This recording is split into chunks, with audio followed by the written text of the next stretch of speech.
All right, everyone, we are here with another off-season war, the last off-season week before the start of the season. I will be taking in Warlock, Shang-Chi, and Cosmic Ghost Rider. I went ahead and took Path 6 in Section 1 and Path 4 in Section 2.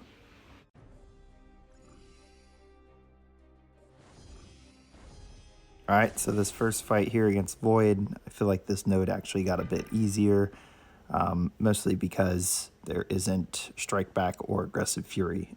However, there is a block penetration, and since Shang-Chi's combo is reliant on full-length combos as far as utilizing as many Wushus as possible, I was going to ignore the block penetration and basically use the stun through block to land the stun to reset the Wushu. So I think I started with 2 there. It was just the stun and then reset, and then I was like, oh, okay, time to start throwing the cleanse Wushu, then the stun, reset. And you can see here the fight's going really quick. Suicides, obviously, and this SB2 just ends it. So nothing really to this fight. He pretty much overpowers Void for the most part. Next up, using Cosmic Ghost Rider against Ironman Infinity War. This node here, really, it's just Power Focus 2 that I've got to look out for. His special attacks are pretty easy to dodge, so there's no block damage really with the prowess. It's more getting the rotation off, hopefully without dexing, to land a big SB2 and then do a follow-up, possibly SB2, depending on how much damage I do. But what you'll notice here, we managed to get the rotation to SB2 without triggering dex, so there's our big armor breaks. And here, after the power lock expires, with all the armor breaks, I wasn't paying attention to how much damage I was going to do, and boom, I got parried. Not a big deal. Now we can go ahead and just bait out special attacks and wait for those armor ups to expire, and then I go ahead and end it here with an SB1. So would have been a clean fight had I been paying attention, but still works out. All right, here, this Mordo I decided to take, so I wanted to take it with Shang-Chi. Game plan here is to utilize the slow Wushu early and then go into normal combat after that, cycling between the slow Wushu and the E stun Wushu, and then resetting. So we're going to block beta heavy and immediately place the slow, and then from there, it's just pay attention to power gain. What you will notice is that I seem to get confused on where the power gain buff, his power gain buff, is coming up, and it's because of the second timer with power snack, and having the 2 threw me off just mid-combat. Obviously, looking at a replay, you can go, hey, the one from the node from the power snack has the brackets around it, so it's easy to differentiate then, but at the time before the fight, I hadn't thought about that. So unfortunately, because of just slow combos and this, that, and the other, he ended up getting to SP3. It's fine, we survived. So it's still back to the same game plan.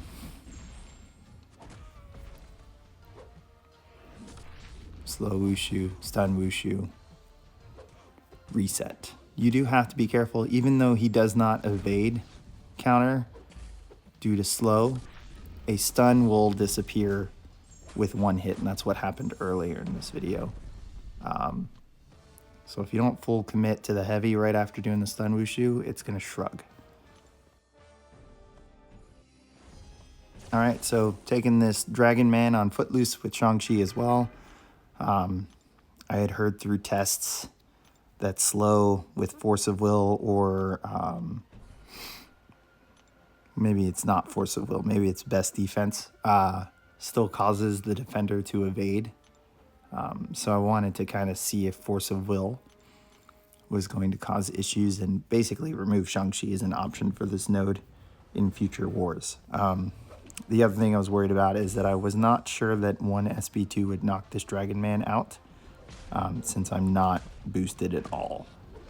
So it was a dangerous game of managing power while managing Footloose and not getting cornered. And then once I got cornered, power gain would get a lot more difficult between his power gain charge and the fact that either his SP2 or me being against the wall for his SP1 would increase power gain from kinetic transference. So you see here we're doing fine, but his power gain buff is up right now and we're very close to the wall. He threw SP1 there immediately, and now he's at SP2. Now here I know he's at SP3, so I'm just gonna go full tilt, try and do as much damage as possible before he throws this SP3. And that's why I threw an SB1. So he threw it, got him close, and that's where I say probably boosted. This fight would have been over, and I wouldn't have had to worry about this. Plus, if I had any invulnerability boosts in the stash, I probably would have used it as well. But we recover nicely here. We get back to the rotation, but we have to reset the Wushu. So now before he throws his special attack, I want to get a slow up. But I'm at SB2 and decided to just finish it. So not a bad counter there. Ends up working out in my favor. Moving on to Spider-Ham here. Now with this node, it can get tricky. I know the tendency with Spider-Ham on this node using Shang-Chi is to try and keep the cleanse up as the most important Wushu. And in my opinion, it's the slow. You'd rather not have him evading while he's unblockable through this fight. And one thing to keep in mind when you have the slow up is that you can always reset if you have the stun Wushu ready to go after placing the slow, because you can go ahead and stun him through his block like that. So if he becomes unblockable, it's not a big deal. I'm not going to try and shrug the debuffs to then remove his unblockable. I'd rather stun him and then get the slow up. And then maybe we can work on getting rid of the debuffs or retaliating a special attack to place another slow. And you can see here, it's just nice and easy. Now, when I'm ready to throw SP2, which is coming up, then I'll go ahead and shrug right here, and then I'll be unblockable. And bye-bye goes Spider-Ham. So I always prioritize the slow with that node versus Spider-Ham. This next one here, I always see some people take this Warlock and then randomly die. It raises a question mark. A lot of times it's improper boosting and playing too aggressive. So here's without boosts how I approach this node.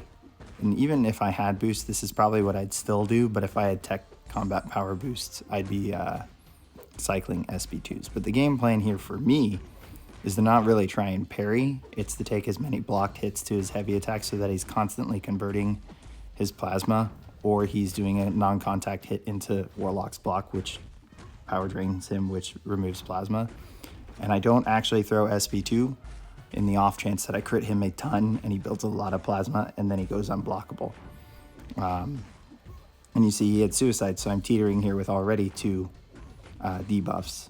I instead throw SP3, since this is a big power drain, to kind of help that, I guess, cushion, you could say, or tactic of constantly power draining Havok to keep his plasma off. So block bait heavies, 3 hits, back into turtling, hope that he throws SP2 instead of SP1, use your SP3. That's how I would approach it without boosts. Since I had Warlock and he's normally a good counter for Bishop, decided to see how he would be here. And actually, I on purpose wanted to test the block penetration. So I'm going to do a full combo so that he gets the block penetration passive. And my plan was to push him to SP2 and block it. So we're going to go ahead and take a look at the block damage from this SP2.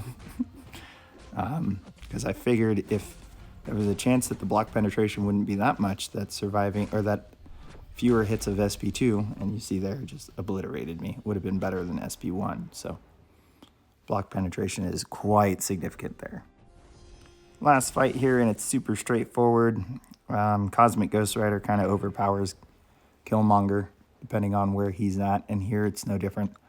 It is an off-season war, so he's going to start with a lot of power since he had suicides. But the armor break at the start is just So nice.